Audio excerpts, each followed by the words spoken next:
चुप रहो, मेरी जिंदगी में पनौती बनकर आई हो तुम। काश हम दोबारा मिलते ही नहीं। कोई और होती तो कम से कम मुझको पापा कहने वाला तो कोई होता। अवनीश ने चिल्लाते हुए कहा। मूढ़ बनी खड़ी कि खड़ी रह गई विनम्रता। यही सुनने के लिए अवनीश के साथ को चुना था। लौट गई अपने अतीत में 25 साल पहले। सच कह रहा हूं, तुम्ही से शादी करूंगा, लेकिन अभी मुझे लगभग 2 साल का समय चाहिए। अवनीश विनम्रता से कह रहा था। साथ में खड़ा उसका दोस्त उसकी हाँ में हाँ मिला रहा था। ये देख विनम्रता को और भी गुस्सा आया। इसको अपना हर काम करने में किसी न किसी का सहारा चाहिए। कोई काम अकेले अपने दम पर नहीं कर सकता अविनाश। आज भी यह साथ में अपने एक दोस्त को लेकर आया है। बात तो वहीं खत्म हो गई। 2 साल बाद का किसने देखा है। कुछ महीने बेचैनी में बीते। पढ़ाई भी तो बहुत करनी थी जो वो कर ही रही थी। रही बात बेचैनी की, उसके लिए दोस्तों की फौज है ही। 1 साल बीतते ही विनम्रता को उसकी रूममेट रश्मि ने अपनी शादी तय हो जाने की खुशखबरी सुना दी और कसम ले ली कि कोई बहाना नहीं चलेगा। एग्जाम होने की वजह से विनम्रता को छोड़ सारी फ्रेंड्स रश्मि की शादी में चली गई थी, तो विनम्रता को लेने रश्मि का बड़ा भाई आया।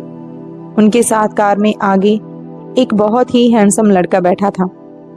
विनम्रता को रश्मि के पास पहुंचने की बहुत जल्दी थी। बीच बीच में सड़क पर निगाह डालती तो सामने मिरर में वो लड़का घूरता हुआ मिलता। कहीं रुककर चाय पी लेते हैं भाई साहब, लड़के ने कहा। नहीं, बिल्कुल नहीं, अब तो घर पहुंचकर ही चाय पियेंगे, विनम्रता ने हल्के गुस्से में कहा। प्रॉब्लम क्या है आपको चाय पीने में?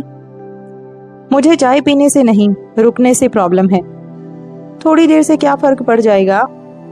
बहुत फर्क पड़ जाएगा, क्योंकि शादी मेरी फ्रेंड की है, आपके नहीं। विनम्रता की आवाज में तल्खी थी और सामने बैठे लड़के की शक्ल से पता चल रहा था कि उसको विनम्रता की ये तल्खी पसंद नहीं आई थी।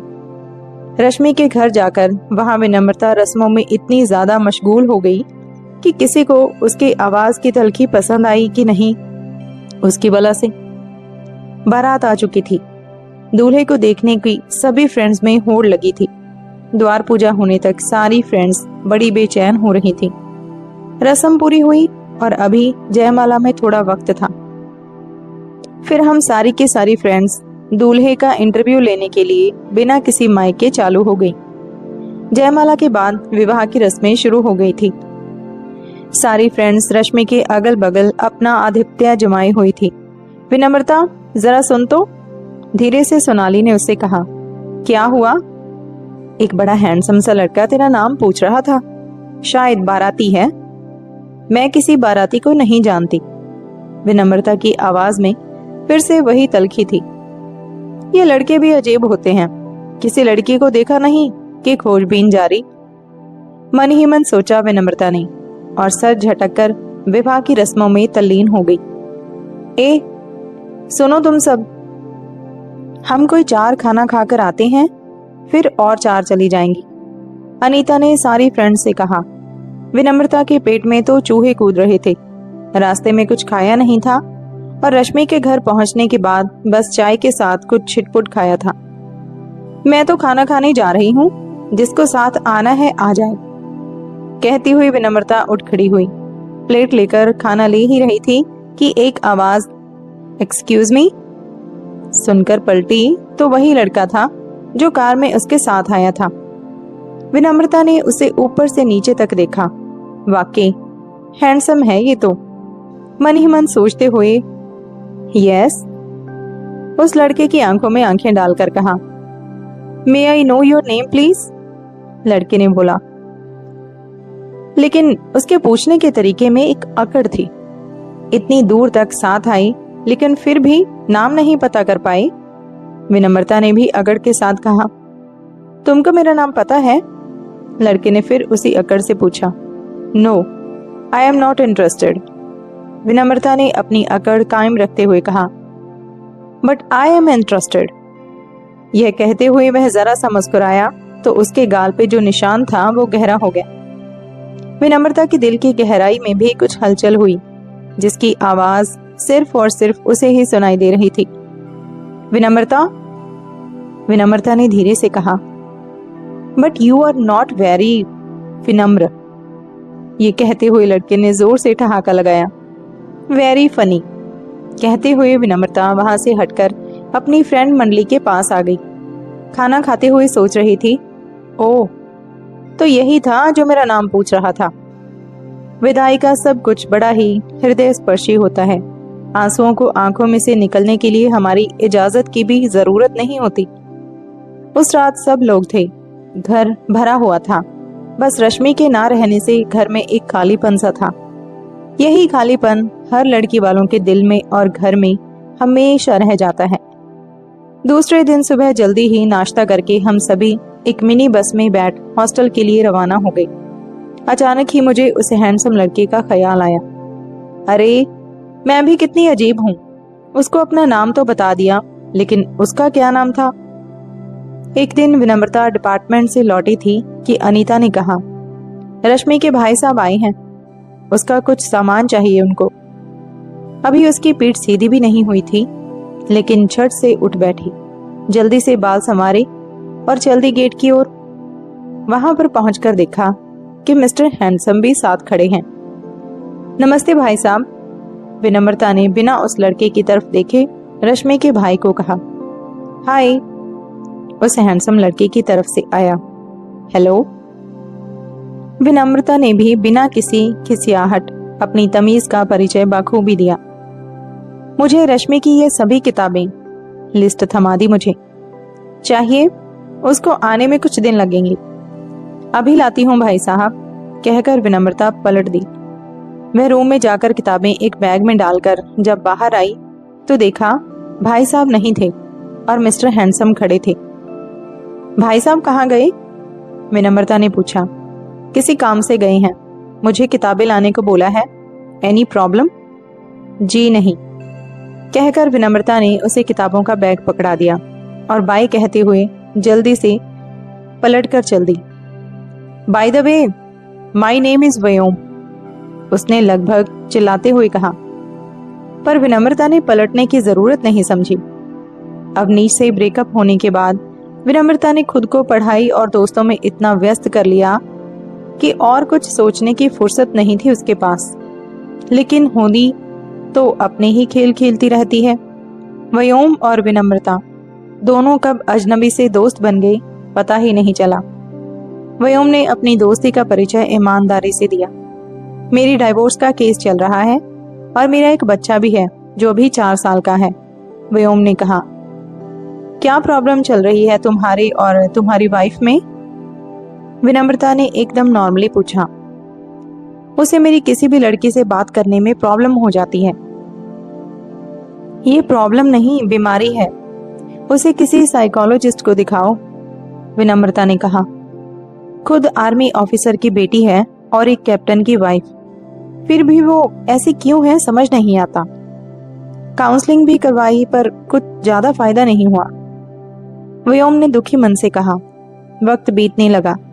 फिर एक दिन व्योम ने विनम्रता को प्रपोज कर दिया और विनम्रता ने व्योम को अपने घर वालों से मिलाने की बात कही।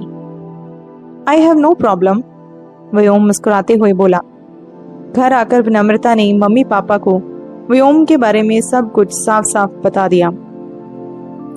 देखो बेटा, पहले तो हम उस लड़के से मिलकर बातचीत करेंगे और जब तक उसका डाइवोर्स नहीं हो जाता तब तक तो शादी का सवाल ही नहीं है। क्या तुम उस छोटे से बच्चे की सारी जिम्मेदारी संभाल पाओगे विनम्रता?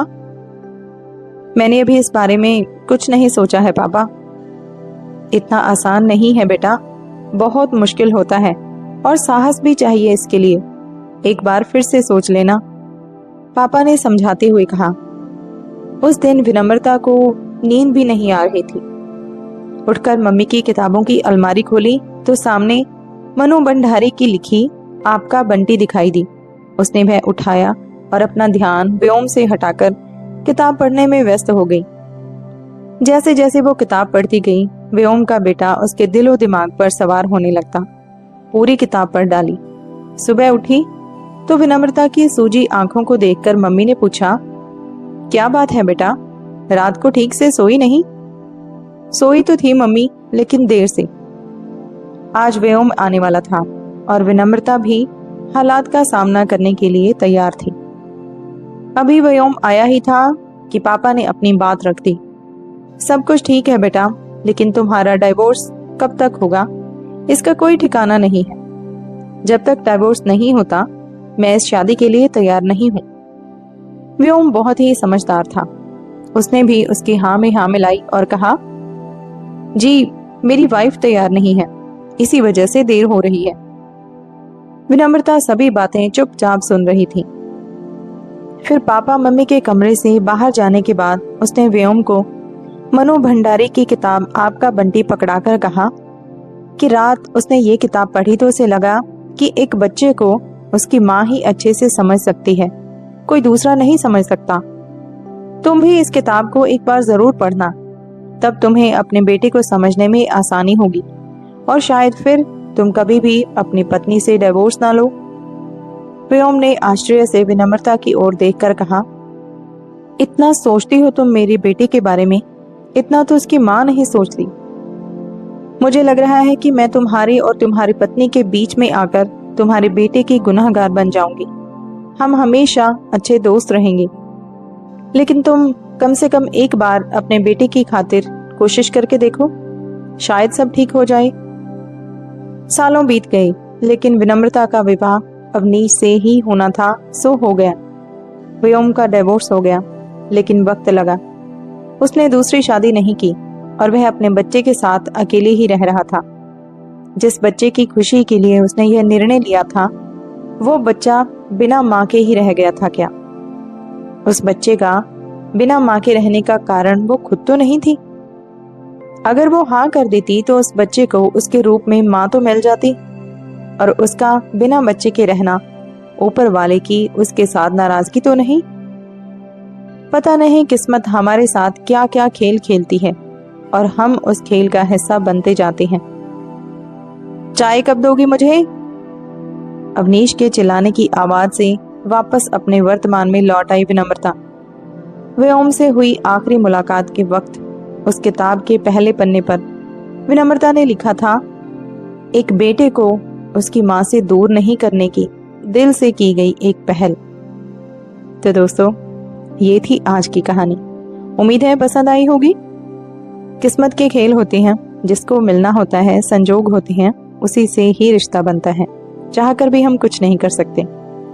अच्छी लगी कहानी लाइक शेयर जरूर करें, चैनल पे नई हो सब्सक्राइब जरूर करें। मिलते हैं नई कहानी के साथ। धन्यवाद।